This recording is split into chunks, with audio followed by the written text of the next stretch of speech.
ମୋ ନାଁ ହେଉଛି ଚିନମ ଭଗବାନ ପାତ୍ର, ଗଞ୍ଜାମ ଟ୍ରକ୍ ୟୁନିୟନ ମାଲିକ ସଂଘର ଭାଇସ୍ ପ୍ରେସିଡେଣ୍ଟ। ଯେଉଁ ବାଲିଘାଟ ଯିଏ ନେଇଛନ୍ତି ବାଲିଘାଟ ମାଲିକମାନେ, ସେମାନେ ସମସ୍ତେ ଡିପୋ କରି ରଖିଛନ୍ତି, ହଜାର ହଜାର ଟ୍ରିପ୍ ଡିପୋ କରି ରଖିଛନ୍ତି। ତାକୁ ପ୍ରଶାସନ କିଛି ଧରୁନି, କିନ୍ତୁ ଆମ ଗାଡ଼ି ମାଲିକମାନେ କେଉଁଠି 5 ଟ୍ରିପ୍ 10 ଟ୍ରିପ୍ ରଖିଥିବେ ଷ୍ଟକ୍ କରି ବର୍ଷା ଦିନ ଆସିଲେ ବିକିବେ ବୋଲି, ତାକୁ ପ୍ରଶାସନ ମାଇନ୍ସ ବାଲା ଆସିକି ବାନା ମାରି ଦେଇକି 50,000 20,000 10,000 ଲକ୍ଷ ଟଙ୍କା ପର୍ଯ୍ୟନ୍ତ ଫାଇନ୍ ପକାଉଛନ୍ତି।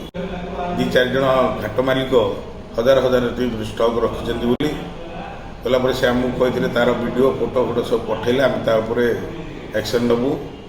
ତାପରେ ଆମ ମାଲିକ ସଂଘର ଗୋଟେ ଟିମ୍ ଯାଇଥିଲୁ ଚାରିଆଡ଼ୁ ପୁରସ୍ତମପୁର ଏରିଆ ତହସିଲ, ଛତ୍ରପୁର ତହସିଲରେ 2-3 ଜଣ ବାଲି ଟେଣ୍ଡର ଯିଏ ନେଇଛନ୍ତି। ପ୍ରାୟ 30,000 ଟ୍ରକ୍ ଟିପରରେ ଷ୍ଟକ୍ ଅଛି 5-6 ଜାଗାରେ।